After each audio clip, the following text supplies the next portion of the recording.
Сәлем баршаңызға. Бүгін Шамшырақ подкастының алғашқы шығарылымы. Менің есімім Бибінұр Хамид, осы Шамшырақ жобасының авторымын. Және сіздерге бұл жобаның атын не себепті Шамшырақ деп қойғанын түсіндіріп өткім келеді. Жалпы білесіздер, Шамшырақ бұл орыс тілінен аударғанда маяк деген ұғымды білдіреді. Және маяк ол үлкен теңіздерде, мұхиттарда жолаушыларға, кемелерге жол көрсететін шамшырақ.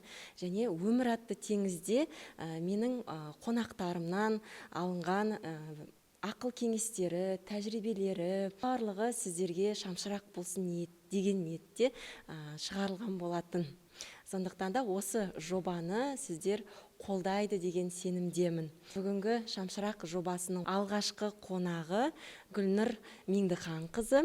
Қош келдіңіз. Жолдасымен осы Шамшырақ жобасына ең бірінші кімді шақырамыз деп көп ойланған болатынбыз.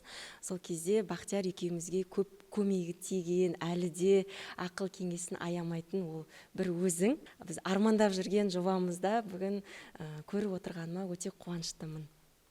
Көп рахмет. Енді шақыртуларыңызға өте риза болдым. Шыны керек, күтпеген жерден ол мен үшін өте сондай мәртебе. Рахмет. Керемет Шамшырақ жобасы алға қарай өркендей берсін. Алғашқы бүгін дебют. Құттықтаймын. Рахмет көп.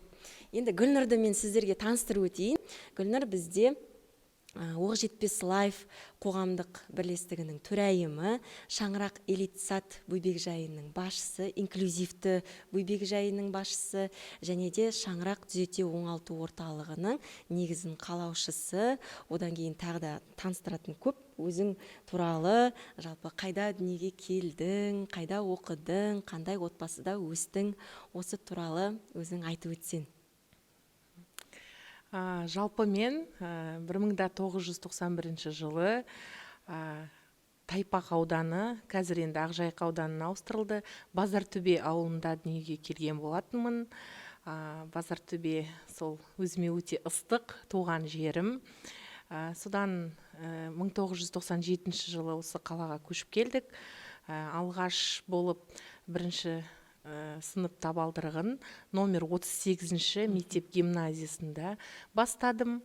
Ол жерде 9 жыл оқып, одан кейінгі соңғы 10-шы, 11-ші сыныбымды номер 34-ші мектеп лицейінде бітірген болатынмын. Жалпы отбасында 3 баламыз, мен үлкенімін, менен кейін 2 бауырым бар, 2 інім. Енді әкем, шешем барлығы сол Базартөбенің тумасы. Жалпы үйдің үлкені болған, ол үлкен бір жауапкершілік. Шын айтсам, анам кішкентай кезімнен айтатын, арбаның алдыңғы дөңгелегі қалай жүрсе, артқы дөңгелектерде солай жүреді деп. Сондықтан кішкентай кезімнен өзімнің 2 бауырыма үлгі болуға тырыстым. Енді сабақтан да былай жалпы дүниетанымда осы түзу жол көрсетсем екен, менің інілерім артымнан жақсы үлгі алып, осы менің артымнан ізімді басы екен деген сондай бір оймен, жауапкершілікпен енді өмір сүріп келемін. Қазір жасым 33-те. Мамандығың туралы айтып өтсең. Мектеп бітірген соң химия пәнін таңдап, инженер-химтехнолог мамандығына біздің осы Батыс Қазақстан облысының Жәңгір хан атындағы университетіне түскен болатынмын, аграрлық техникалық. Сол жерде оқып жүріп, 3-ші курста өндірістік практиканы өтіп жүргенде Белес Агро өндіріс үлкен кәсіпорнында маған жұмыс ұсынған болатын. Ол жұмыс 3 айдан кейін жаңағы менің мамандығым бойынша жұмысшы декретке шығу себебіне байланысты соның орнына алғылар келді. Және айтты, 3 айда сен уақытша бізге бухгалтерияға керексің, енді барып кел, шауып кел деп көмекші ретінде жұмысқа орналастым. Енді ол 3 ай уақыт тез зымырап өтіп кетті. Мен үшін өте басында қиын болды, себебі енді бухгалтерін білмейтін адам, мамандығым мүлде басқа. бірақ та сол бас есепшінің, бас бухгалтердің кәдімгі оттан да судан да өткізіп өте қатты ыссы адам болды. Негізі көп главный бухгалтерлар сондай болатын сияқты, қатты, иә, мінездері сондай. Кабинетті ашып қалғанда кәдімгідей зарплата сұрауға қорқасың ғой. Сол жерден 3 ай бойы есеп қисаптың не екенін біліп, ана жерде основы бухгалтерии дейді ғой, сол жерде көп нәрсені үйрендім. Содан 3 айдан кейін бағанағы өз мамандығым бойынша жұмысымды бастадым. 3 жыл сол жерде қызмет етіп, содан басқа жұмысқа ауыстым. Технолог маманы туралы айтып өтсең. Технолог мамандығы өте қызықты. Өзіме басында да жалпы мектеп кезінде оқып жүргенде 9 класстан бастап өзіміздің енді қандай сабақ таңдайтынымызды ендіға дайындық кезінде бастаймыз ғой. Ата-анам мен үлкені болғасын ба, үйдің ешқашан маған тоқтау салған жоқ, олай емес, оған барма, мысалға мұғалім бол, дәрігер бол деген ондай ешқашан. Өзің таңдадың? Иә, барлық таңдауды өзіме беріп қойды. Сол себептен де мен өзіме химия пәнін ұнатқасын, осы химияны таңдадым, соны бітірдім. 11 сыныпты бітіріп, осы технология саласына оқып бастағанда өте қызықты. Ол жалпы өнімнің құрамы қалай шығып жатыр, оның енді циклдар бар, өзінің кәдімгі үлкен конвейер ғой, неден кейін не жасайды, системасы, мен вообще систематичность жақсы көремін өте. Солай енді 3 жыл Белесагро ұн шығаратын заводында қызмет еттім. Жалпы ұнның сапасында сол жерден көріп, қандай болу керек екен, оның клейковинасын, кәдімгі біздің күнделікті қолданатын ұнның алдымызға жеткенше бүкіл жүйесін, процесінің барлығын сол жерде жасайтынбыз. Сол жылдары как раз Белесагро жаңадан үлкен германское оборудование қондырып, сол жерде тап-таза костюммен де жүріп жұмыс жасауға болатын еді. Бір үстіңе ұн жағылмайды кәдімгі. Жаңа технологиямен таныстық, біздің елде жаңағы алғаш рет болып сол уақытта енгізіліп жатырды. Содан енді өзінің енді қиындықтары да болды. Ол графигінде біздерде енді тоқтаусыз өндіріс болғандықтан 2 күн 12 сағаттық жұмыс кестесі, 2 күн күндізгі смена, 2 күн түнгі смена, сосын 2 күн демалыс болады. Енді 3-ші курстан жұмыс жасап бастағасын менде свободный посещение болды. Енді ол кезде университетке ол өте жақсы деген баға беретін еді, себебі олардың студенттерін бірден жұмысқа жаңа практикадан кейін қабылдау, ол өте үлкен кәдімгі жақсы деген. Оқып жүріп жұмыс жасады. Иә, сонда енді жаңа 2 күн демалысымда және 2 күн ночной смендің күндізгі бос қой, енді барып сабағымды тапсырам, сессиямды тапсырам. Сол жерде солай енді студенттік өмірім өтті. Студент кезінде өте белсенді активист болғансың, иә? Сол өзінің сенің өміріңе қандай оң әсерін берді? Мектеп кезінен енді пысық болған сияқтымын. Біздер 97 жылы ауылдан көшіп келгенде мен бір ауыз сөз орысша білмеймін. 1-ші сыныпқа барып тұрым. Сол сентябрьде 1-ші сыныпқа қыркүйек айында бастап оқығанда желтоқсанда мисс первоклассница деген не болады, байқау болады. Бүкіл осы қаланың мектептерінің арасында әр мектептен бір оқушыны таңдап алады. Содан сол жерде барлығымыз сайыстық. Ол енді 10 шақты туры болды, өзінің биі болды, ана жерде ән, спорттық ойындар, әркімнің өзі өнерін көрсету, таныстыру деген сияқты, турларынан тұратын. Соған мені директор өзі таңдап алған болатын. Негізі ол кезде біздің директор 38-ші мектепте Досқалиева Баян мектеп қызы.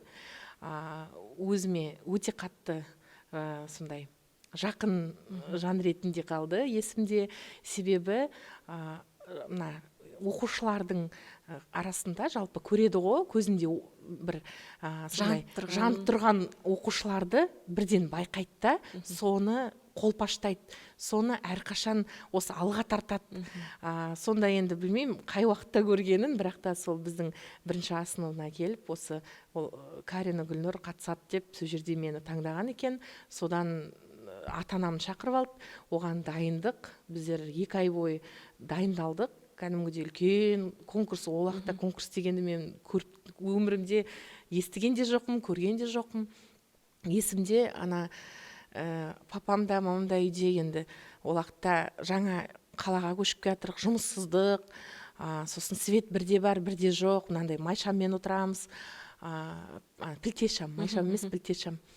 Сонда ана таныстыруды қалай шығарамыз дегенде, енді негізі анамда әкемде менің мұғалім педагогтер ғой, содан олар айтады, идеялары көп, мынаны істейік деп.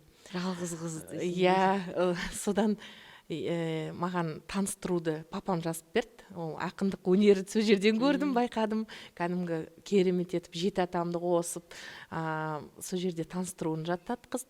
Мамам менің ана жерде қалай эффектін шығу керек екенімді ойлап, жалпы мына жауқазын, тюльпан дейді ғой, мамам жақсы көреді екен. Мен де жақсы көремін қазір тюльпанды. Сол жерде тюльпан жасайтын болды. Сол тюльпан музыка ашылғанда соның ішінен мен шығатын болдым.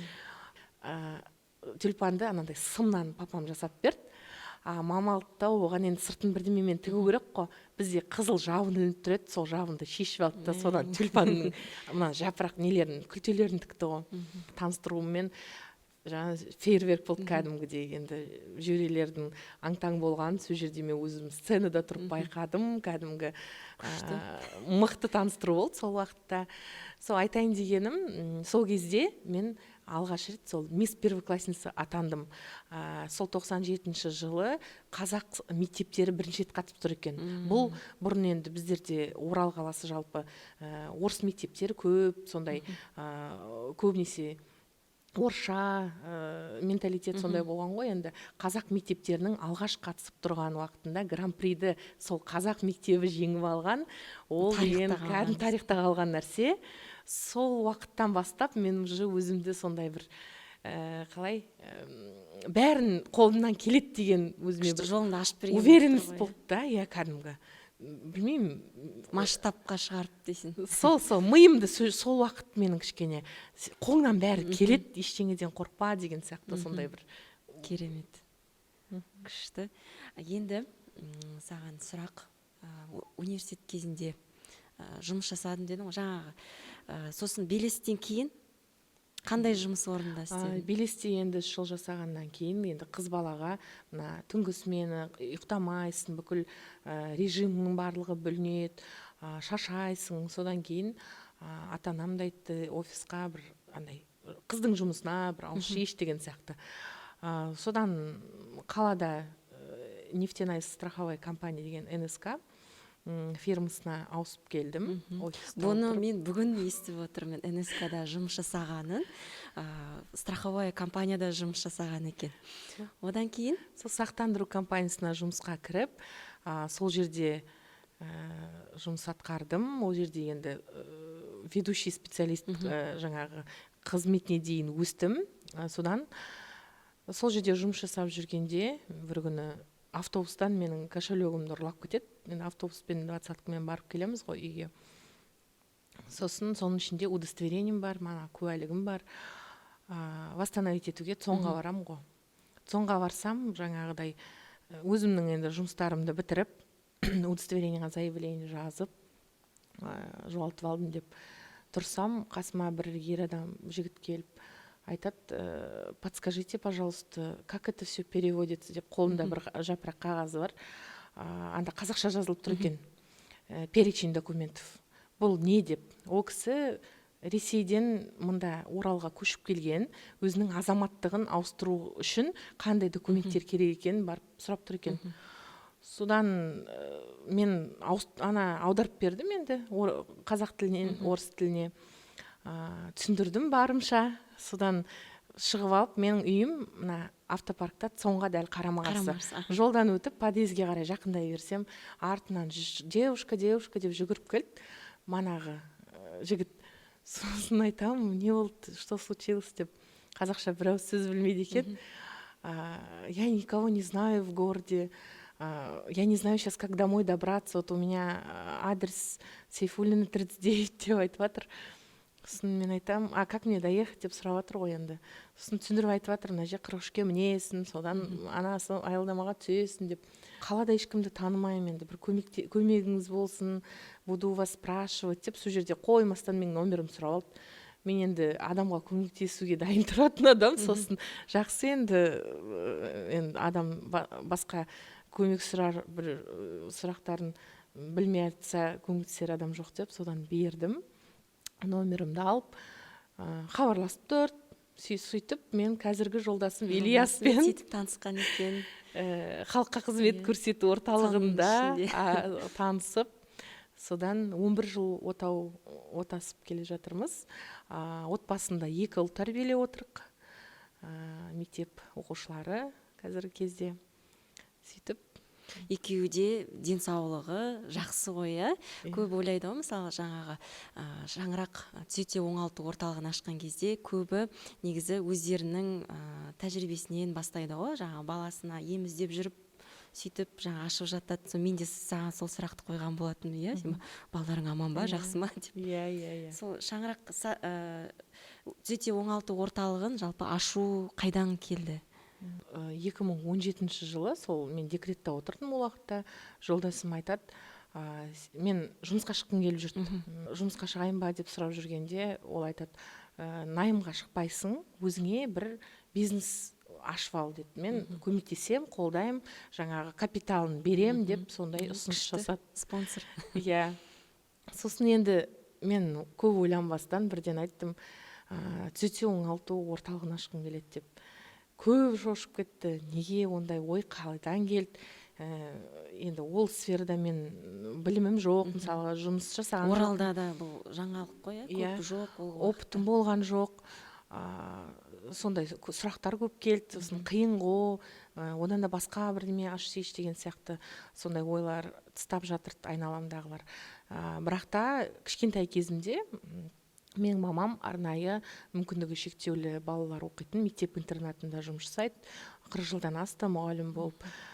Сонда енді классындағы кейбір оқушылардың ата-аналары 9 ай оқытады, сол интернатта 3 айға үйлеріне алып кету керек. Кейбір енді ата-аналар білмеймін белгілі бір себептермен оларды ала алған жоқ. Сол уақытта мамам оларды үйге алып келетін. Мен сол мектеп кезімнен көріп өстім, олардың басты проблемасын да көріп өстім. Сол ішіме сол уақытта дән егілген болып тұр ғой енді. Ерекше балаларды. Иә, айтатын едім, енді бұл балалар ертең мектеп бітіргеннен кейін қайда барады, бұларға неге арнайы көмек берілмейді. Мектеп бұл білім беретін жер. Бұларға медициналық қызмет керек, медициналық көмек керек. Енді қалай олардың жаңағы болашағына өте сондай алаңдаулы болдым енді сол кезде. Содан сол ойым жаңа ішімде қалды. Сол 2017 жылы сол ойым қайттан шығып, мен осы ерекше балаларға арналған бір орталық ашқым келеді. Ол жерде педагогикалық, медициналық және коррекциялық 3 бағытты қосып кешенді көмек бергім келеді деген сол жерде ой қалыптасты. Содан 2 жыл бойы ізденіп, оқып, өзімді жаңағыдай басқа Ресейге барам көбінесе, қалаларына, Астраханьның оңалту орталықтарының барлығын аралап, солармен енді тығыз жұмыстандық кәдімгі.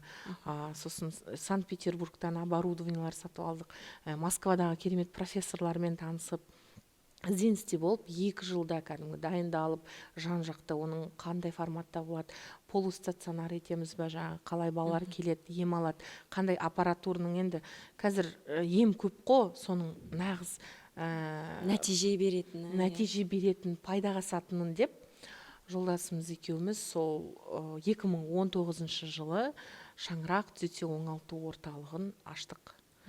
Содан жұмыс жасап бастадық. Басында әрине қиындау болды, көбі түсінбеді. Содан кейін нәтиже көргеннен кейін ата-аналар уже сарафанный радио. Ол да қиын ғой, нәтиже көрсету. Өткені деген көбі деген мысалы 2-3 сеанстан кейін барып, я болмаса 10 сеанс керек болады, жақсы нәтиже шығу үшін. Жылдап та жүреді. Именно сол түзете оңалту орталығында мен ата-аналардың көбінен алғыс естідім. Көп. Себебі біріншіден райондардан да келет бізерге. Біздің мына Льва Толстого аялдамасында болды, Кристалдың жанында.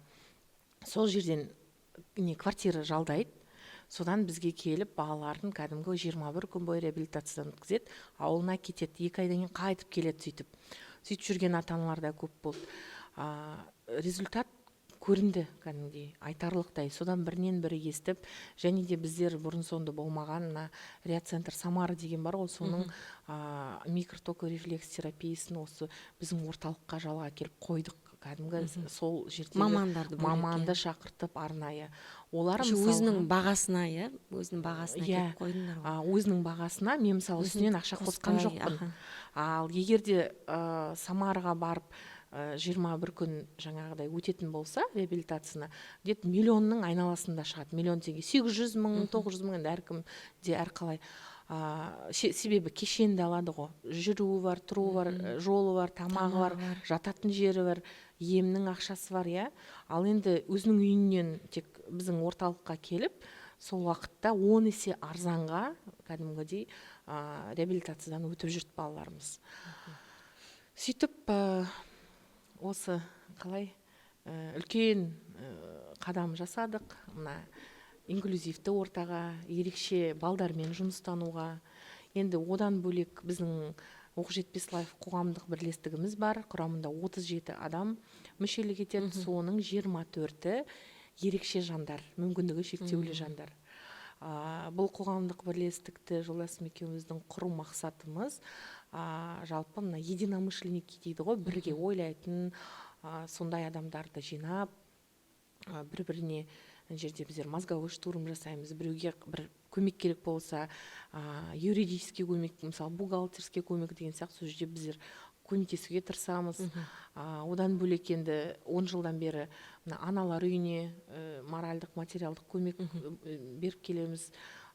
Дағдарыс орталығына енді әртүрлі қазіргі таңда біздердің енді аз қамтылған отбасымыздың да списігі бар. Енді ай сайын демей-ақ қояйын, квартал сайын оларға әлеуметтік көмегін жаңағы көрсетіп тұрамыз. Және де жұмысқа орналастыру, мына ерекше жандарды, мүгедектігі бар жандарды жұмыспен қамту қазіргі кезде біздің басты аса назар аударатын жұмысымыз, қоғамдық бірлестіктің. Біздің өзіміздің кәсіпорында 12 адам, балабақшада да, мысалға ертең жаңадан ашылып отырған филиалда да көресіздер бұйырса, цехымызда да ерекше жандар қызмет етеді. Олар әр жасаған жұмысын, мысалға біздерде цехта ойыншық шығарамыз ғой, ойыншығын сондай махаббатпен, сондай ерекше сезіммен жасалынады. Яғни біз енді жасап отырған бір сондай көмек деп есептеймін. Қоғамға әлеуметтік көмек көрсетіп отырған жансың ғой енді. Енді осы істерің сенің еленіп жатыр ма үкімет тарапынан? Көбі сұрайды ғой, сіздердің спонсорларыңыз бар ма, біреулер қаржыландыратын шығар, госсоцзаказ алатын шығарсыңдар деп. Шыны керек, бірде-бір госсоцзаказ алмаймыз. Мына қоғамдық шаралардың барлығы өзіміздің қалтамыздан кетіп жатыр. Ешқандай спонсорымыз жоқ. Біздердің енді жасап жатқан кәсібімізден тапқан таза пайданың белгілі бір проценті осы қайырымдылыққа кетеді. Дегенмен де енді аталып өтіп жатады. Мысалға осы биыл ғана мен президенттің қолынан марапат алып келдім. Әр облыстан бір келіншекті осы 8 марттың алдына біздерге арнайы шақыртумен Астана қаласында марапаттаған болатын. Бұл дегенді мен үшін өте сондай дәреже. Одан кейін сен Испанияға барып келдің ғой, Иә. Жаһандық әйелдер саммитіне барып келдім. 2 жұма Испания, жалпы Европаға мен бірінші рет шығып тұруым. Саяхат та жасадық сол жерде. Оған қоса 103 мемлекеттің беткүстар, кәдімгі әйел адамдары, оның ішінде президенттер де болды, вице-министрлер де болды. Мэр дейді ғой, біздерше мысалға, әкімдер, әйел адамдар, гендерлік саясат бойынша жиналдық. Одан кейін мықты кәсіпкерлер болды, әйелдер кәдімгі. сол жерде солармен танысып, осындай үлкен форумда кездесіп, Мәселелер араласып, иә, сол жерде ортақ мәселелеріміз бар. Енді дамып кеткен мемлекеттер ғой, олардың да біздерге жаңағы олардан алатынымыз көп екен. Енді басқаша бір әлемге барып соның келгенде, ішінде айтып өтсең. мысалға мені өте қызықтырғаны, оларға қазіргі таңда жаңағы жасанды интеллекттің дамуы, мысалға, иә, біздерде дегенде оны дамытып жатыр, дегенмен де ол жақта қатты дамып кеткен. Және маған өте қатты өзімнің жаңа назар аударғаным, ол ерекше балаларға жасалынып жатырған сол жердегі кешенді көмек. Оларда мысалға ең мықты білікті дәрігерлер мемлекеттік ауруханаларда жұмыс жасайды. Ал жеке ауруханаларда ондай мықты мамандар көп болмайды. Бізде керісінше ғой, частныйға кетіп Иә. қалады. Барлығында страховка. Сосын именно Испанияда, Мадридта онкологияны емдейді екен. Сол жерде сол как раз бір жоба туралы айтылып жатырғанда сондай мен мағлұмат, ақпараттар естідім. Тазалық өте, Европаның тазалығы, жасыл, көгалы. Сосын тағы бір мен мән бергенім, біздерде иттер көп қой, не қалай әлгі қаңғыбас иттер дейді ғой, онда ондай жоқ екен. Даже приют бар ғой. Сыртта бір жоғалып кеткен ит болса да, оны кәдімгі апарып приютқа тапсырады, немесе біреу өзіне алады, тамағын береді. Олар жануарларды өте қатты осындай құрметпен қарап, мысыққа да, итке де аса прям көңілдерін бөліп сөйтеді ғой. Күшті. Азияның елдеріне шығып жүрік қой саяхатқа. Енді ұмтылатын уақыт сол Европаға қарай. Шаңырақ түзету оңалту орталығын жүргізіп келе жатқан кезде қандай қиындықтар болды? Қандай минусқа кірген сәт болды ма? Ол енді осы түзету оңалту орталығы мен үшін қалай сондай бір ерекше, сондай өзімнің барлық күшімді, жігерімді, энергиямды салған ашқан кәсіп болды ғой. Енді ол енді әлеуметтік сала. 2022 жылы бір күні осылай жұма күні есікті кілттеп кеттік. Дүйсенбі күні есікті өзім келіп сағат 8-де ашсам, ыстық су тек бетіме лап ете түсті ғой. Тізеге дейін ыстық су толып тұр екен, ішіне сыртқа ағып жатыр бәрі. Терезелердің барлығы буланып қалған. Мен ана жердегі состоянием кәдімгі потоп болған. Оказывается, сол біздер енді бірінші этаж болдық қой, 5 этажды үйдің бірінші этажында орналасқан. Сол біздерде бірінші этажда не бар екен, стояк бар екен. Сол ыстық судың стояғы жарылып кеткен. Содан 2 күні суббота жарылған болар, 2 күн бойы ыстық су лапылдап кәдімгі аққан. Ішін толтырған енді кәдімгі сол уақыттағы жұмыс жасап тұрған бизнесім. Иә. Содан жаңағы 90% сол жердегі барлық оборудованиенің бары жанып кетті. Ол қымбат оборудованиелар әкеліп қойған. Содан бүкіл ағаш нелер бар ғой, жиһаздардың барлығы ыстық суға ісініп бәрі еріп кеткен. Тіпті Армстронг деген не болды біздерде, төбе, соның барлығы жерге құлап, гипс қой, еріп кеткен бар ғой кәдімгі. Сол жерде енді қатты кәдімгі күйзеліске түсіп кеттім мен деген. Қалай ол, неге деген сияқты. Сол уақытта еще садик ашайын деп жүрдім. Ол уақытта мен балабақша, бұл балабақшаны ашу жалпы осы оңалту орталығына келіп жүрген ата-аналардың маған деген сұранысы болды. 4 жыл бойы айтып жүрді, 3 жыл жарым мен точно айтты. Біздердің балдарымызды ешкім алғысы келмейді балабақшаға. Олар ерекше балдар. Олардың енді дамуы барлығы тежелген. Соған бізге күндіз таңертеңнен кешке дейін олардың болатын жерін ұйымдастырып беріңізші, балабақша керек деген сияқты ұсыныс тастап жүрді, сұрап жүрді кәдімгідей. Біздер енді көп ойландық, бұл үлкен, егерде мына оңалту орталығына 3-4 сағат келіп емін қабылдап кететін болса, ол жерде енді таңнан кешке дейін болу керек болды. Содан ойланып, біздер ашамыз деп бел будық, 6 ай бойы ғимарат іздедік. Ғимаратта бұл өте қиын болды. Садикке келетін. Мен жолдасымыз екеумізден неше түрлі барлық Оралда не сатылады, не жалға беріледі, соның бәрін жаттап алғанбыз ғой уже деген, анаған барамыз, мынаған барамыз. Менің ойымда бір сондай керемет бір ой өзіме ғимарат таңдап қойғанмын, миша, иә. Сол ойыма жете алмай жүрмін. Анаған барам, мына жері ұнамайды, мынаның ремонт ұнамайды, мынаның тұрған жері ұнамайды, мынаның бөлмелері кішкентай деген сияқты, иә. Содан жолдасым айтады, сен қандай ғимарат іздеп жүрсің деп. Мен айтам, маған комфортный керек. Мен жаңа ерекше балдарға өздерін жайлы сезінетін орта қалыптастырғым келеді. Ол жерде олар өте сезімтал болады. Оны қалай біз солай бір жерлерге кез келген ғимаратқа апарып, главное әйтеуір отырады ғой деген сияқты, ондай жасағым келген жоқ. Маған оларға жайлы орта, үйдегідей, уют дейді ғой мынандай.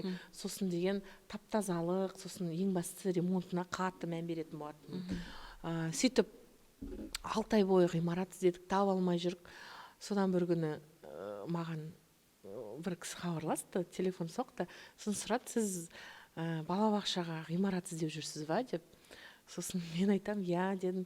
Біз бір орталыққа барып жүрдік екенбіз сол жерде. Мен енді ана жерге барғанда сұрайым, айтам, мен ғимарат таба алмай жүрмін, өзімнің бойымды айтып кетемін ана жерге. Ол кісі менен кейін барады екен сол жерде. Ол мен деген үйімді жалға берейін деп едім деп айтқан ғой. Соны менде бір қыз бар, как раз садикке іздеп жүр деп. Негізі сөйтіп айта беру керек екен ғой да, анаған себепші болып тұр ғой. Содан жаңағы өзі хабарласты, сол күні біздер кездестік, көрсетіп, ол ғимаратын, ол үлкен 500 квадраттық тұрып жүрген өзінің үйі екен. Олар басқа жерге көшіп квартираға, мына частный үйді біздерге жалға берді. Сонда сосын Шаңырақ элит балабақшасы өзінің есігін ашты. Қазіргі таңда 70 балаға жаңағы жұмыс жасап отырмыз.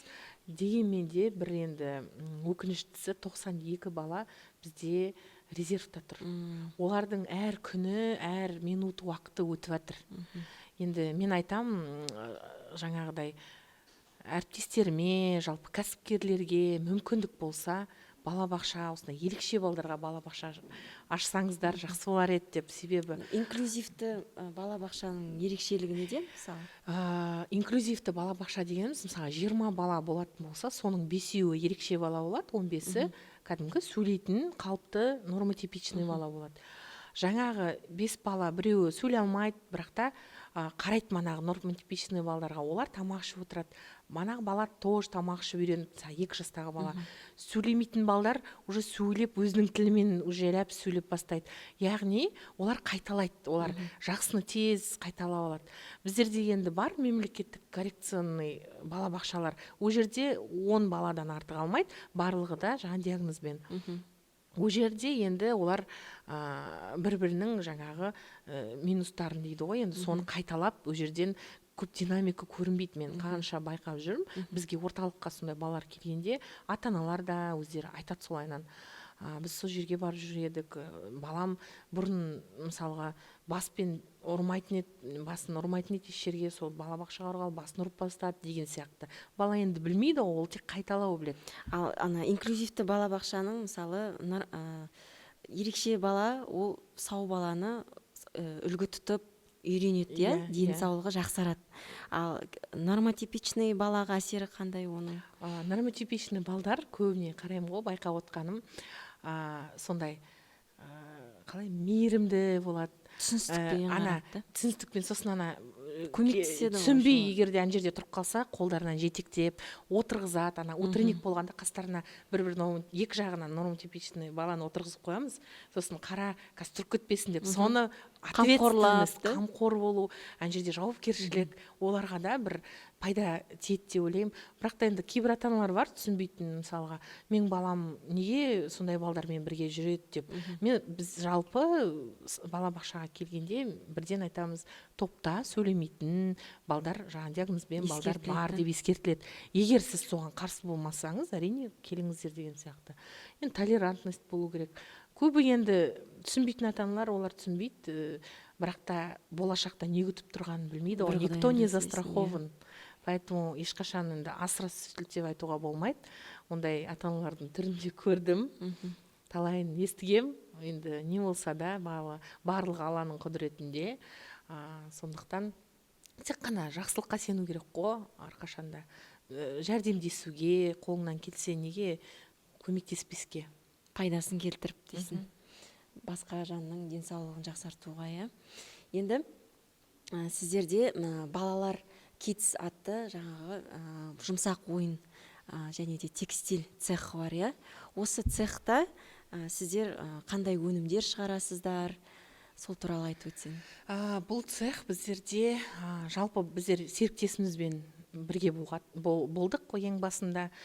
Барлық ұйымдастыру жұмыстарын, барлық сату, жаңағы сол кісіде болды негізі. Біздер в тени тек вложение жасадық та, сондай дивиденд алып отырдық. Одан ол кісі 2021 жылы қоныс аударам, Астана қаласына көшем, өзімнің жаңағы долімді сатам деген ұсыныс тастады. Содан жолдасым екеуміз көп ойланбай сатып алып, қазір 100% өзіміз сол жерге басшылық етіп отырмыз. Бұл Қазақстан бойынша жалғыз ойыншық өндіретін цех. Біздер енді Кожадан тігесіздер ғой? Сырты кожа, іші поролон. Бұл балаға біріншіден көп бейінді, 300-ден астам оның түрі бар. Екіншіден балаға жарақат алуына жұмсақ анау құлап қалса да ешерін жырып алмайды, соғып алмайды, ауыртып алмайды. Сол балаға өте қауіпсіз ойыншық. Үшіншіден ол гипоаллергенді. Сосын балабақшаларға сатып алғанның бір жақсысы, енді ол жерде көп массовый группалар ғой. Сыртын раствормен, диахлор болсын, любой раствормен сыртын жуып алуға, сүртіп алуға болады. Текстиль дегеніміз ол кәдімгі балаға төсек жабындары, садиктерге, балабақшалар, мектеп интернаттар, енді заказ. Сосын айттың ғой, бір KZ сертификат бар деп пе? Біздерде ST-KZ ол жалпы өнімнің шығу тегіне байланысты сертификат, және де ең басты біздің биылғы жетістігіміз индустриалдық отандық өнім дегенімізді дәлелдейтін сертификатымыз. Ол деген біз үшін шыны керек ұзақ уақыт кетті, қанша жұмыстанды, қанша документтер жасалды, қанша енді әр товарға, мысалы 300-ден астам позицияның әр қайсына сертификат соответствие болу керек. Ол бір сертификат соответствияның бағасы 200 мыңнан 250 мыңға дейін тұрады, енді товардың көлеміне, жалпы не екеніне байланысты. Ол не береді сіздерге? Ол отандық өндірушіміз біздер. Артықшылығы. Және де тағы бір қызық, оны біздер жалпы индустриалдық сертификатты жасап, көктемде бастаған болатынбыз. 1 июльден бастап біздің президентіміз заң шығарып қойды, яғни госпортал арқылы жұмыс жасау үшін отандық өндірушінің осы сертификаты міндетті болу керек деп. Жаңағыдай госзаказдарға емін-еркін қатыса аламыз, және де жалпы отандық өндіруші болған ол үлкен экспортқа шыға аламыз. Былтыр Алматыда үлкен бір не болды, выставка. Сол жерде көрмеде Евразийский форум уақытында Турциядан көптеген келді қонақтар. Сол кезде бір Нихан Чакыджи деген келіншек, мен оның енді кім екенін регалиясын білмейді екенмін, сол жерде тек көрмені көріп, қызығып, маған өзінің визиткасын беріп кеткен. Экспортқа тауарларды шығарыңыз келмей ма? Маған ұнап тұр, мен соны жаңағы көмектесе аламын деп сол жерде айтты. Сосын жақсы дедім де, енді кішкене уақыт өтеді, жаңағы форумымыз басталады. Содан маған сөз беріп жатқанда, мана Нихан Чакыджи деген Турцияның жаңағы именно кәсіпкерлер палатасының басшысы екен. Мен айтамын, қандай керемет, сол өзі жаңа біздің ойыншықтарға көз салып, сондай жақсы қалай қолдау танытқанына өте қуанып қалдым. Ол да бір үлкен дәреже.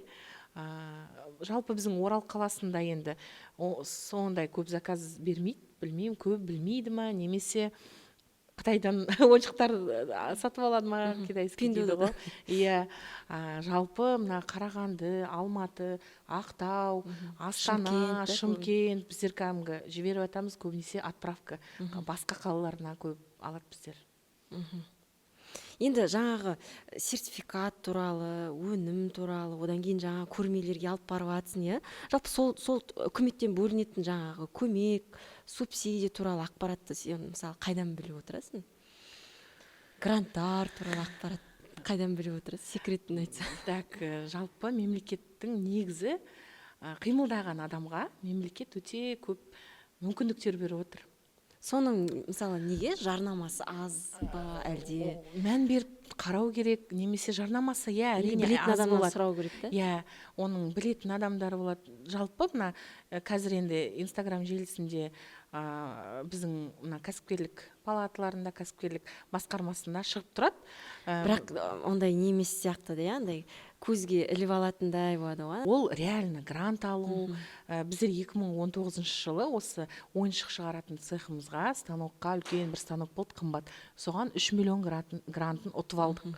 Үлкен көмек қой негізі. Иә, үлкен көмек, мысалы 3 миллионды. Қазір сол 3 миллионды уже көтерді, 5 миллион қылып жіберді грант. Негізі жаңағы Кімдерге беріп жатыр мысалы ізденген, қазір? Қандай қазір кәсіпкерлер қандай бизнестеріне ала алады? бұрын осы биыл 2024-ке дейінгі гранттардың барлығы түгел кәсіпкерлер қатыса алатын болды, өзінің бизнес жобасын дайындайды. Сол жерде жаңа бірінші турдан өтсе, бүкіл документация барлығын неде салық департаментіне қарызы жоқ деген барлық документтерін тапсырып, екінші кезең ол өзінің жобасын сәтті қорғаса, ол жобаны неге қандай пайдасы бар деген мысалы сондай қорғап шықса, онда сол грантты алатын болды. Мысалы соны қайда апарады, қайда тапсырады документті? Управление предпринимательства дейді ғой, солар жұмыста. Сондай бар да? Иә, біздерде басқарма, мына Льва Толстого остановкасында бұрын детская больница болды. Құрманғазымен келе жатырғанда, мына базарға қарай жатқанда, оң жақта үлкен кәдімгі. Анда тілдер департаменті отыр. Біздер Бақтиярмен барған сияқтымыз. Иә, сол жерде. Бірақ қазір биыл жалпы 2021 жылы әлеуметтік кәсіпкерлік туралы заң шықты. Биылдан бастап әлеуметтік кәсіпкерлерді қолдау ерекше болып басталды. Енді 24 жылдан бастап мына гранттардың барлығын тек қана әлеуметтік кәсіпкерлер ала алады деген заң шықты. Оларға қандай кәсіпкерлер жатады? Әлеуметтік кәсіпкер болу үшін 4 категория бар. Арнайы оның ұзақ кәдімгі не кіретін барлығы. Реестрға кіру керек. Министерство нацэкономика, ұлттық экономика министрлігінің бұйрығымен шығатын реестр бар. Бүкіл Қазақстан бойынша реестр шығады. Біздер енді балабақшамызда, мына цехымызда сол реестрда тұрмыз, әлеуметтік кәсіпкерлік ретінде. Сол биыл мысалға ертең қарашаның айының аяқ жағында осы грант болғалы жатыр. Ал енді әлеуметтік кәсіпкер қалай болғым келеді, оның жаңағыдай қандай мен бола алам ба деген сұрақтар болса, әрине маған хабарласса мен түсіндіріп берем барлығын. Ана жерде уақытымызды алмай-ақ қояйық, оның арнайы өзінің категориялары бар деген сияқты. Сондай ақпараттық жұмыс жүргізеді кәсіпкерлерге. Көбінесе стористарда айтып жүрем, мысалға биыл 1 және 15 желтоқсан арасында документ тапсыру жаңағы басталады әлеуметтік кәсіпкерліктің реестрына кіру үшін. Соны мысалға 15 күннің ішінде документті тапсырып бүкіл қағаздарды өтсең, сосын сені уже барып қорғайсың, мана өзіңнің кәсібің туралы айтып бересің сол жерге барып, комиссия мүшелеріне, и сосын реестрға кірілесің.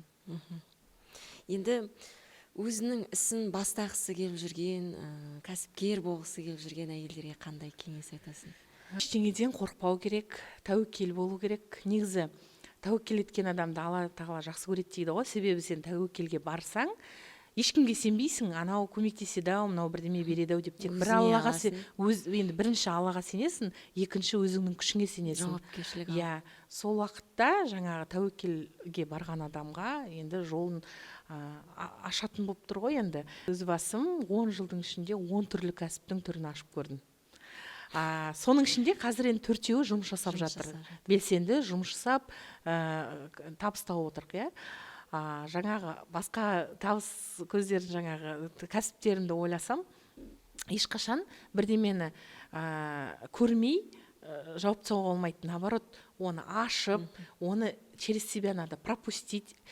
Сосын барып, егер сенікі болмаса, онда спокойно тек жаба қою керек. Болды. Көбі біздерде қорқа соқтайды, сосын жұрттың мненияларын көп тыңдайды мысалға, анау былай дейді, мынау былай дейді. Мен қазіргі түсінгенім, айналаңдағы жақындарыңа дейін қазір деген саған қалай болсын демейді екен, кейде бір көре алмаушылық сезімде болуы мүмкін мысалға, енді неше түрлі байқап та жүрмін, көріп те жүрмін ғой мысалға. Сен қанша қалай успешный болған сайын сені жарытпайды ма, өзден өзі сондай адамдар бар. Өздерімен өздері. Өздерімен өздері. Қызық, сол егер сен жаңа өзің ашқың келген кәсібіңді ойлайсың, осындай етіп визуализация жасайсың, бірақ ашпай қалсаң, ол сенің көп энергияңды сорып алады. Сосын өзіңе өзің қанағаттанбайсың. Егер оны ашып, ол сосын бір жарты жыл болсын, бір жыл болсын жүргізе алмай, қайтып жауып тастаудан қорықпау керек. Ештеңе етпейді. Кейде сөйлейді ғой, открытие жасады, ойбай бүйтеді. Жоқ, ол жұрттың сөзі не? Мен айтып тұрмын ғой, 10 кәсіп түрін ашып, соның 6-ын жауып тастап тұрмын ғой. Менде енді былай айтып кетсем, рекламный агентство кезінде, оған да мысалы вложение жасап, пиллерс дейді, айналып тұратын рекламный щиттер, оны көзің май тамызып, күнінде рекламный баннер жасап, сонда бір 4 жағындан бүйтіп тұратын рекламный стойка. Соның 4 жағына 4 реклама кетеді. Бір жағында, помню, бір пицца доставкалар болды, бір жағында гүлдердің бірдемесі болды. Соған өзім дизайн жасаймын. Сонда алатыным 10 мың арендасына бір айға. Анаған өзім рекламасын жасаймын, дизайн, соны барып шығарам, оны ілем. Зато оны мен көрдім. Мен оны басқа Самарға барғанда көріп қалып, ұнап, бізде Оралда мынандай жоқ сияқты деп Динаға қойдық. Сонда кезінде жолдасымыз екеуміз еще ода пикап машинасы болды. Тольяттиға барып, 4 пиллерсті артқа салып алып, ұзын биіктігі 2 метр жарым ба, сондай енді қыста ма, азаптанып алып келдік әйтеуір ананы жолда. Құлап қалмаса екен, желге ұшып кетпесе екен деп. Московский рыногына қойдық екеуін, сосын мына Динаға қойдық. Содан бір жарты жылдан кейін тек мен қоя қойдым, мынау маған ешқандай пайдасы жоқ екен ғой, өзім успокоиться еттім. Сосын енді жолдасым ұрсады деп қорыққан жоқпын, потому что айттым, енді ешқандай көп доход жоқ мынаның. Қорқады жолдасынан, жолдасынан ақша сұрап бірдеңе бастайды, курс алады.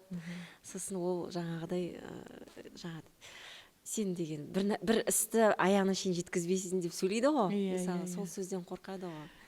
Сондай сөз болған жоқ па? Шүкір, әйтеуір жолдасым, керісінше мен жаңағыдай өткенде потоп болды, не деп күйзеліске ұшырап жатсам, ничего страшного деп, наоборот, мен демеп осылай шығарып алады сол состояниедан. Даже деген бірдеме прям мына жерде мен өзім андай қатты жауапкершілігі жоғары болғасын ба, бірдеме дұрыс оқысамай жатса, мен іштей жаңағы не істеп бастаймын, нервничать етіп бастаймын, мынау оқысамай жатыр, мынау не деп өзім паниковать етіп бастаймын. Жолдасым, ничего страшного, все поправимо деген өзінің сөзі бар, сондай коронный. Сондықтан ол да бір енді қолдау деп есептеймін. Ең бастысы тіріміз, менің папам айтады ғой, ең бастысы тіріміз, деніміз сау. 12 мүшең сау ғой дейді. Все поправимо, ничего страшного деп, ол наоборот кішкене мені алшақтатады нелерден, проблемаларға. Керемет. Кейін табысқа келгеннен кейін жаңағы 4 кәсіп, қазір соны басқарған уақытта жалпы қаржылық сауаттылыққа қатысты кеңестеріңді айтып өтсең. Бір кәсіп ашқаннан кейін басында әрине өзің жүресің да, әрқашан оны запуск жасап, оны тұрақты пайдаға шыққанша. Содан мен айтарым, делегирование деген сөз бар ғой, қазір модный. Сол жұртқа барлығын өзіңнің мойныңа артып алсаң, сен просто выгорание болады, эмоциональный, профессиональный выгорание болып қаласың. Оны сен өлсең де барлығын өзің есептеп, өзің мына жақта контроль жасап, одан бала бар, үй бар деген сияқты.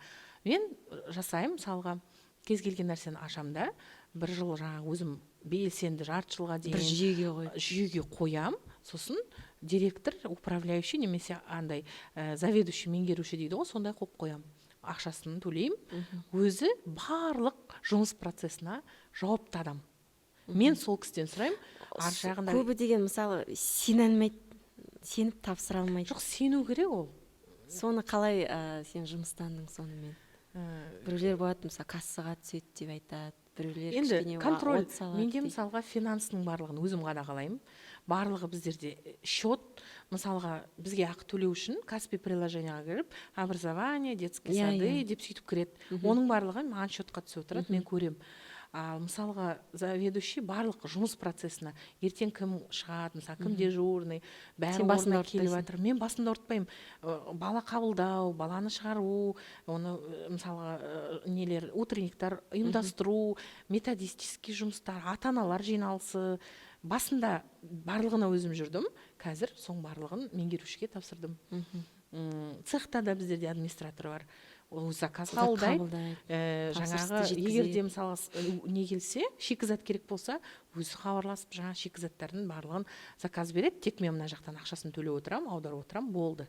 Яғни финансовый жағы барлығы өзімізде, ал қалған жұмыс процесінің барлығы белгілі сол жұмысшылар, қызметшілер жұмыс жасайды. Мысалы зарплата төлегенде жетпей қалатын сәттер болды. Жоқ, зарплата төлегенде, балабақшада көп енді инклюзивті болғасын біздерде специалисттер көп, олардың жалақысы әрине жоғары. Мысалға, жақсы еңбек өтілі жақсы көп мамандар, олар енді высокооплачиваемый дейді ғой.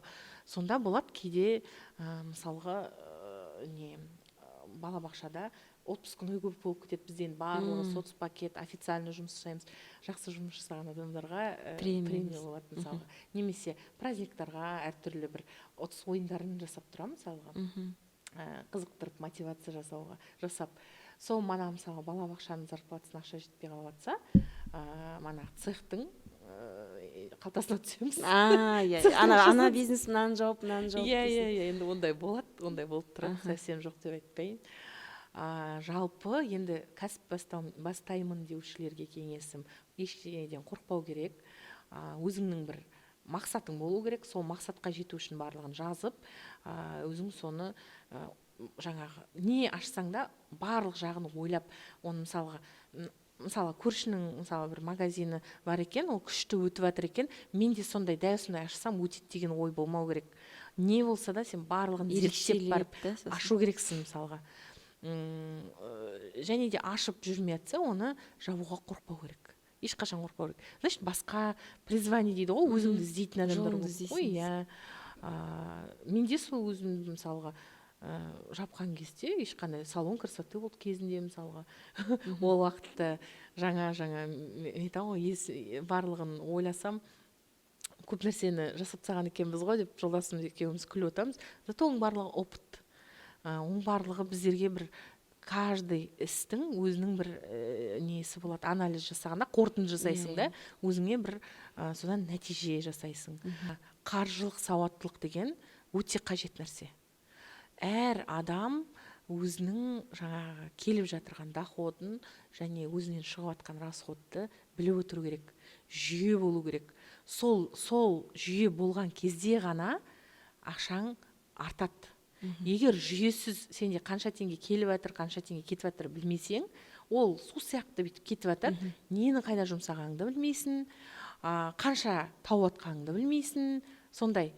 Мен бір рет сол танысыммен сөйлесіп отырдым, оның деген бизнесі бар. Бір проблемаларын айтып бастады, сосын айтамын, айына чисто қанша доходың десем, білмеймін дейді. Кім біледі енді десем, білмеймін, мен учет жасамаймын дейді. Әйтеуір келіп жатады, мен аламын да кассадан жоя беремін дейді. Мен айтамын, әрине ондай проблемалар болады. Сосын план болу керек мысалға. Мысалға осы айдың таза табысынан келесі айға, егер вложениең болса, вложениеға саласың, егер таза пайдаңды өзіңе мысалға алып бөлек қойып қоясың. Негізі кішкентай кезімнен мен ақша жинаған жақсы көремін. Бұрын енді ақшалай біреу подарка береді, сыйлығын, немесе көрімдігін береді, бірдемелерге сондай байғазы деген сияқты, соны деген мен аламда салып қоям. Ол уақытта енді шығыс болған жоқ қой, бала кезімде. Ал енді шығыс болатын уақытта кез келген кірістің 15%-ін мен жоқ деп санаймын. Жұмыс жасағаннан бастап сондай принципім бар. 15%-ын қарап тұрсаң, содан байып кетпейсің сен. Или мысалға ол көп. Жоқ деп есептейсің. Мысалы 100 мың болса, 15 мыңы жоқ. менде значит таза доходым менің 85 мың деп солай есептейсің мысалға.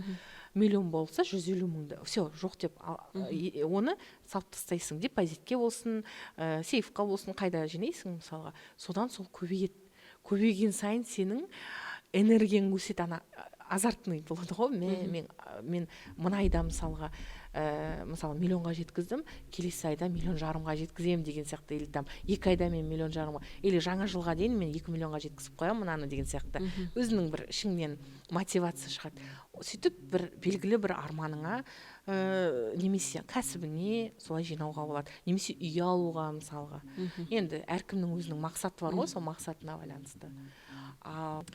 Әйел адамдар негізі сыйлық жақсы көреміз ғой, сыйлық алған жақсы көреміз, бізге біреу сыйлық жасаған жақсы көреміз. Бірақ қалай барлық махаббатымызбен, барлық ниетімізбен өзімізге сыйлық жасаймыз ба?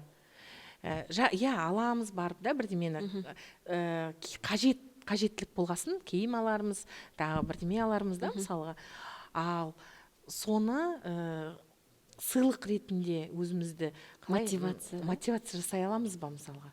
Менде былай кез келген бір проект бастаймын, немесе бір кәсіпті, соны запуск жасап уже деп айтамын ғой, кәдімгі менің ойлағанымдай жүзеге асты деген уақытта уже мынау жүріп кетті-ау дегенде өзіме бір бағалы сыйлық сыйлаймын. Сосын ол сыйлық мысалға менде мысалы бір брендовый сумка алдым, ең бірінші менің өзіме сыйлаған бағалы сыйлығым Майкл Корс мода болып жатырғанда өзіме алдым, неше жыл бұрын ол деген. Сонда қазір мысалы көрген сайын сол есіме түседі. Адам өзінің жасаған істерін ұмытып кетеді ғой. Кезінде мынаны күшті сәтті аяқтағанда ана жобаны мен деген осыны алдым ғой деп өзің құндылықты өсіреді. Өзіңнің тек күйеуің тірлікпен отбасыңды асырау үшін жүрген жоқсың. Сен өзіңді өзің құрметтеу, қуанту, қалай ана өзіңді өзің бағалау керексің ғой. Әр қимылыңды, іс-әрекетіңді жұрттар бағалаған емес, мен өзімді өзім бағалаған жақсы көремін. Өзіңді өзің бағалап тағы да қандай сыйлықтар жасадың? Ой, үлкен объем заказ алдық мысалға. Былтыр Астанаға барлық бір элитный мектеп, соның барлығын оснащение жасадық. Спорттық инвентарлар бар, кстати, біздің цехта. Матрастарды? Гимнастический матрас, спорттық инвентарлар. Сол уақытта сол жақсы пайдаға кенелдік. Өзіме алтын набор алдым. Өзім мәз болып, соны тағып жүрем. Соны таққан сайын сол кезіндегі сол үлкен фурумен біздің қаншама еңбегіміз анан отправка жасағанда прям аман есен жетуі керек. Жетті. Содан отзыв келді анаяқтан. Өте ұнады, қандай керемет, тағы заказ береміз деген сондай дүниелер болып жатыр. Сонда жасаған өзіңнің күшті істеріңді сен бағалап өзіңе сыйлық жасап отырасың. Өте керемет. Әйелдерге алу керек екен осындай Гүлнұрдың техникасы ғой. Гүлнұр, енді сен 4 түрлі кәсіпті жүргізіп отырсың. Осы кәсіп жүргізуде түрлі реклама алып көрген шығарсың. Сол рекламалардың қайсысы атып кетті, қайсысынан күшті пайда болды, қайсысынан нәтиже болған жоқ, осы туралы айтып өтсең кәсіпкерлерге. Енді біздер енді 10 жылдың ішінде неше түрлі рекламаның түрін көрдік. Мысалға, енді өз басымнан өткен, енді әркімнің әрқалай ғой бизнесіне байланысты. Лично біздің жаңағы билбордтар бар ғой, мына қаладағы. Соған іліп қойған нелеріміз бар, мысалға баннерларымыз, оның айына 150 мың аренда төлейміз анаған.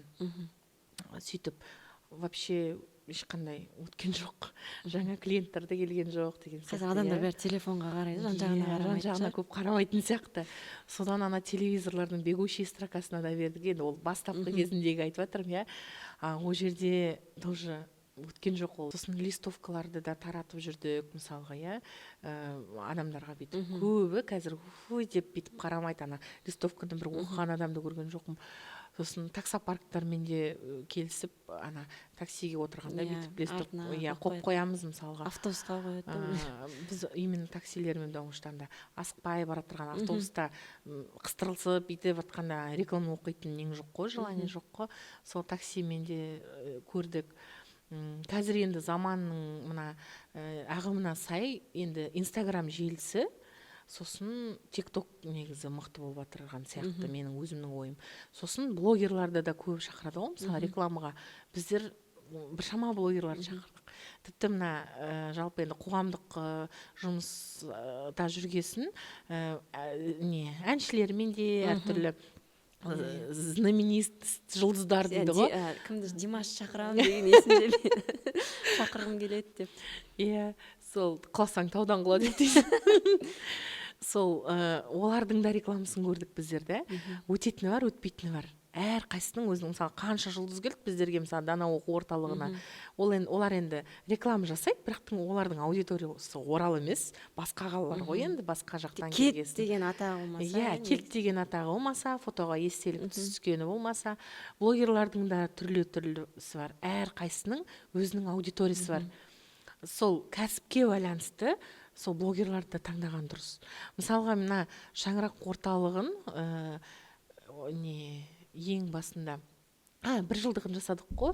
Сол 1 жылдығын жасағанда өзің келіп реклама жасадың, түсірдің. Сенен көп келді, мен Бибінұр ханымнан. Сол Нұргүлді де сол сенен көріп біздің орталыққа келген да, мысалға. Мына Зачагансктан көп келді сол уақытта біздерге. Мен айтамын, мына Бибінұрдан келіп жатқан бұлар деп. Енді одан бөлек балабақшаға да түрлі блогерлар келіп жүрді, салып жүрді. Учебный центрді де, мысалы лагерлерді де, даже бір финансовый грамотность жөнінде біздер мастер-класс өткізедік та, 2 блогер салып, бірде-бір адам жазылған жоқ қой сонда деген. Сосын ақыр соңында мен уже өзім әлгі неге таныстарыма звондап, солай жинадық балдарды. Оның да өзінің спецификасы болатын болып тұр ғой.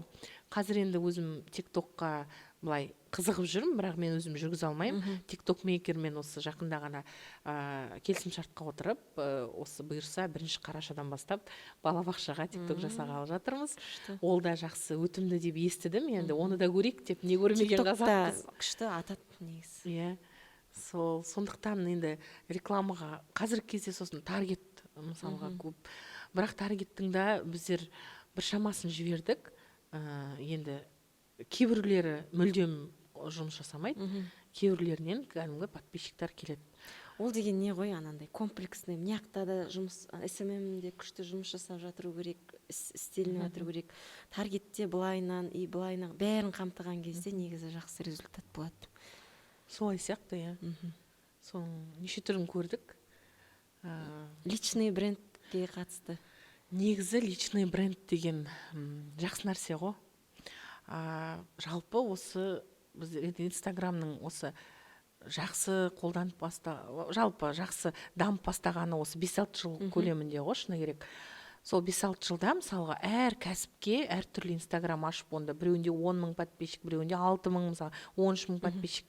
Біздер жаңа барлық, ол инвестиция ғой, енді былай айтсақ, оған SMM жалдайсың, оған ана маркетолог жалдайсың специально. Солай каждый кәсіпке өзінің Инстаграмын ашып, сөйтіп жүргізіп келдік та осы уақытқа дейін. Сонда бұл үлкен қате менің қатем екен жасаған. Себебі осыдан 3 жыл бұрын бір бизнес пауэр болды, ана Алибеков келіп, сонда бедейді адам личный брендін қалыптастырса, мысалы өзінің жеке брендін, ол не ашса да, сол адамдардың барлығы сол арқылы рекламаға барып, рекламаға жаңағыда көріп, соған жаңағы ол товар болсын, ол бір қызмет түрі болсын, соған өтеді дейді. Өзін прикол ұстап айтып жатыр ғой сол кезде. Мен ана футболка сатсам да 50 мыңға Алибеков деген менің брендім, атым алады дейді. Бургерныйға даже жас құттай балдарға дейін Алибеков десе. Иә, сол. Ол өзінің атын қалыптастырып, сол арқылы бизнес жасап отыр мысалға. Ал менің қателігім, ол мен әр қайсына әр түрлі Инстаграм ашып, соған жаңағы бөлек дамытып, ал өзімнің личный брендімді мен қалыптастырмағанмын. Мен в тени қалғанмын ғой, мысалға, анау басында, орталықтың басшысы кім дегенде мен ешкім білмейді мысалға. Олар тек орталықты біледі, мысалы шаңырақ деген сияқты да мысалға. Вот сондықтан қазіргі кезде жеке бренд өте жақсы нәрсе, оны қалыптастыру керек. Не болса да өзіңнің жасап жатырған кәсібіңді сол жерде кәдімгі ауыз толтырып айта аласың, ауыз толтырып жеткізе аласың өзіңнің жақсысында, аудиторияңа. жаман жағында, Иә. историясында дейсің, иә, жаңағы суға кеткен историясында салып бөлісіп айтып отыруға болады ғой. Иә. Көмек керек болса көмек. Тіпті деген личный брендтің бір жақсы, мысалы, жаман жағдай тап болады, иә, мысалы, конфликттар болып қалған кезде ең нақты информация сенің шындығың, сенің инстаграмыңда айтылады ғой, негізі сенің шындығың. Соны Алла Пугачева айтады ғой, мысалы, любой желтая пресса болады, например, әншілерде. Сол кезде айтады, менің шындығым, ол менің страничкамда айтылады деп. Сол сияқты личный бренд керек, оны дұрыс айтасың. Қазір сол жаңадан бір жылдың турсында олар жүргізіп, мен көбінесе айтатыным сол қалып қоймаңдар, мынандай мысалға мемлекеттік қолдаулар бар, мынандай жобалар бар, мынандай жаңағы халықаралық деңгейде де мысалы гранттар ойнатылып жатыр, оны екінің бірі білмейді. Біреулер сұрап жатады, жалпы мынандай қоғамдық жұмыспен қалай айналысуға болады деп, волонтерский бір болады ғой, табиғи қасиеті адамның да. Мен айтамын, оны да айтып жүремін, мысалы, мына жерге барыңыздар, бізге келіңіздер, егер қоғамдық бірлестікке мысалы әртүрлі біздер шаралар өткізіп жатыр. Күні кеше ғана 11 қазан мүгедектігі бар адамдарға мысалға қайырымдылық кешін өткіздік, шекарасыз әлем деген.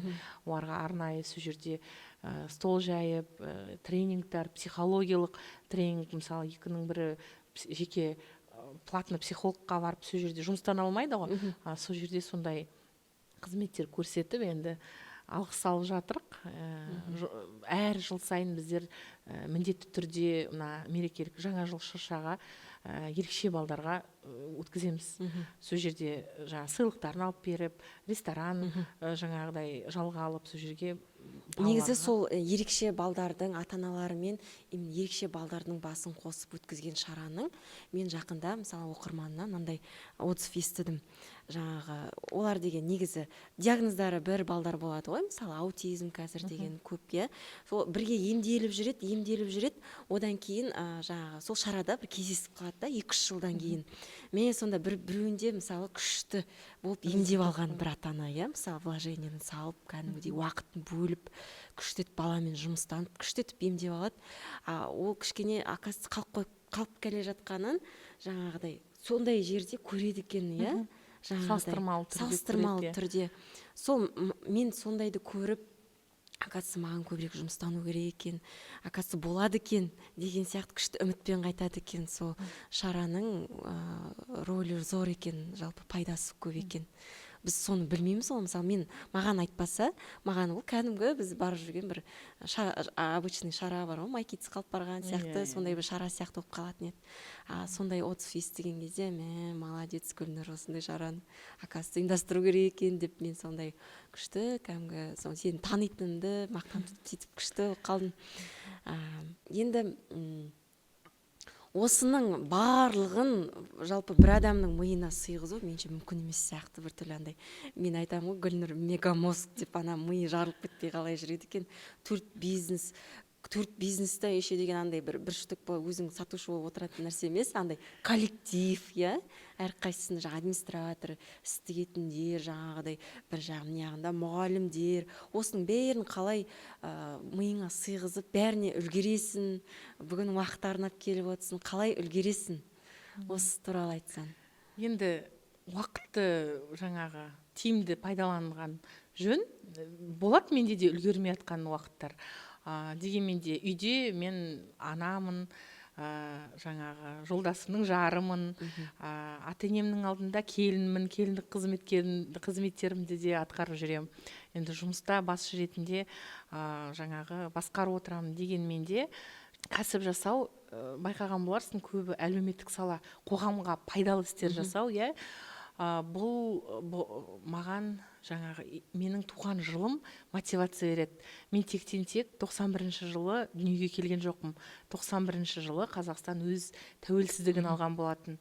Бұл маған еркіндік. еркін ойлауды, еркін айтады ғой широкий взгляд деп мысалға бірдемені мысалға көрсем мынау жақсы идея деген сияқты да, мысалы табыстың жақсы көзі деп соны да мысалы қорықпай тәуекел етіп соған басып кету мысалға сол туған жылымның бір несі деп ойлаймын, маған беретін бір күші деп ойлаймын. Сол өткенде Күш бақытжан қуаты. айтады 91-лердің бәрі осындай Да. сияқты деп. Керемет. Ол былай қарасаң енді әркімнің өзінің жылы бар ғой енді, бірақ маған жеке осы күш қуат беретін сондай бір белгі деп ойлаймын. Бауыржан Момышұлының сөзі бар ғой, мына шексіз әлемде өзіңді шектеп алма деп. Барлығы өзіміздің миымызда. Біз граница шектеу қойып қоямыз. Мына стандарт, не стандарт деп. Көбі стандартпен жүруге мына бір ізділікті жақсы көреді. Негізі мына мысалға менің миым жеткенді, оның кез келген адамның да миы жете алады. Просто ана шектеуді алып тастау керек. Ешқашан ана миға шектеу бермеу керек. Айтады ғой, даже мына атақты ғылым профессорлар, ғалымдар мысалға, олар да біздер сияқты адамдар ғой. Ауамен демалады, сол біз ішкен тағамды ішеді. Олар бір рет өмірге келген жоқ қой, иә. Олар да кәдімгі 12 мүшесі бар біздер сияқты жандар. Бірақ олардың милары сондай шексіз жұмыс жасап тұр ғой. Біздер жалпы сен сол шексіздікке қалай келдің? Сондай форматта ойлаған жақсы көремін, білмеймін. Сол маған да мысалы жақында келді ол. Мысалы біздер Жүсіпбек Аймауыт, Абай Құнанбаев туралы мысалы деген оқимыз ғой. Кәдімгі алаш зиялылары әлі күнге шейін аттары кәдімгідей елдің есінде, иә. Сосын мен бір жағынан ойлап қараймын, сол оларда бір өмірге бір рет осы келді ғой біз сияқты. Сосын сол қоғамның жаңағы шаруасын, проблемасын көтеріп, жаңағы әлеуметтік жағдайда белсенді болып, сөйтіп өмір сүргеннен кейін оның аттары қалды ғой. Бізде солай белсенді болуымыз керек қой деп осы жақында маған. Шоқан Уәлиханов мысалы 30 жаста, 30-да болды. Жүсіпбек Аймауытов та сол бізден де жас болды мысалға. Барлығы сол жас 30-ға дейінгі көбі сол жұмысын жасап, сол кезде қандай қайсарлы да сондай. Өжет болған, қорықпай. Керемет. Сол мен де ойлап қоямын, олар да бір рет өмір сүрді. Оларға да ешкім бүйт сөйт деп айтқан жоқ қой. Мысалы ол өздері жүрек қалауымен жасады. Солай бізде мысалы қоғамға пайдасы тиетін жобаларды жүрек қалауымен келу керек. Ниетің түзу болса, алынбайтын қамалы жоқ. Ең басты адамның ниеті таза болу керек. Оның түпкі сенің мақсатың мысалға біреуді алдап арбап кету емес, біреудің жолын кесу, біреуден озу емес. Иә, озу емес. Ниетің түзу болса, алдында жолың ашыла береді өзі. Бір айтып тұрмын ғой, мен 6 ай бойы мысалға ғимарат іздегенде өзі маған алдыма келді ғой. Іздеп таба алмаған нәрсем, қолымды сілтеген жоқпын, сілтеуге жақын болдым сол уақытта. Қош, таба алмаймыз деген сияқты. Сөйтіп алдыңнан өзі әкеле береді сондай мүмкіндіктерді. Сосын мүмкіндіктерді сезіп те білу керек. Ана айтады ғой, возможности. Ол енді барлық алаң қалауымен болғасын, сол возможностьтарды біздер уақытында дер кезінде қолдана білу керекпіз. Сезім керек. Керемет. Сезіну керек, иә, дұрыс айтасың бәрін.